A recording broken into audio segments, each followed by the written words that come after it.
डाकुओं की एक टीम अपने मिशन जिहानी के डाका जनी पर जा रही थी। रास्ते में किसी होटल में ये कहकर पड़ाव किया कि हम राय खुदा के मुजाहिद हैं, रात यहाँ रुकेंगे और फिर दिन में जहाद पर रवाना हो जाएंगे। चुनांचे सुबह होने पर वो चले गए और लूट मार कर फिर वापस उसी होटल में आकर ठहरे।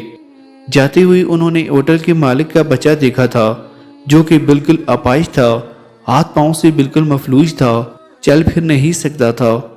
लेकिन वापसी पर उन्होंने देखा कि वो बच्चा चल फिर रहा था, बल्कि खेल कूद में मसरूफ था। उन डाकुओं ने इस पे तहज्जुब का इजहार किया और होटल के मालिक से पूछा कि ये बच्चा तो हमने माजूर देखा था, लेकिन अब ये बिल्कुल ठीक है, ये कैसे मुमकिन हुआ?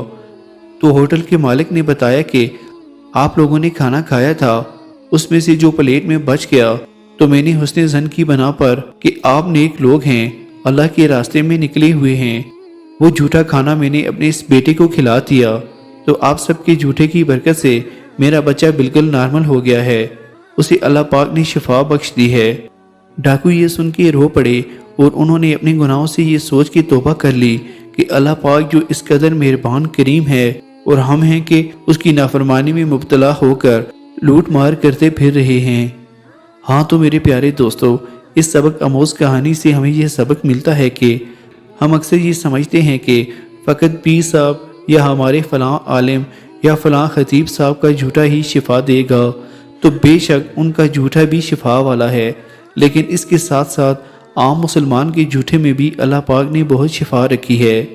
फरमाने मुस्तफ़ा सल्लल्लाहु अलैहि वसल्लम है, अपने मुसलमान भाई का झूठा पीना अजर वाला काम है, और जो अपने भाई का झूठा पीता है उसके लिए 70 नेकियां लिखी जाती हैं, 70 गुनाह मिटाए जाते हैं और 70 दर्जात बुलंद किए जाते हैं। आप इस रवायत से अंदाज़ा लगा सकते हैं कि मुसलमान के झूठे की कितनी फजीलत है और कितनी नेकियां और दर्जात बुलंद होते हैं। अल्लाह पाक हम सबको अमल की तौफीक अता फरमाए। वीडियो को छोड़ने से पहले तमाम मुसलमान भाइयों से गुजारिश है कि हमारी हौसला अफजाई करते हुए हमारे चैनल को ज़रूर सब्सक्राइब कर दीजिए और अपने दोस्त अहबाब के साथ हमारी वीडियो शेयर करना मत भूलिएगा। अल्लाह हम सब का हामी और नासिर हो।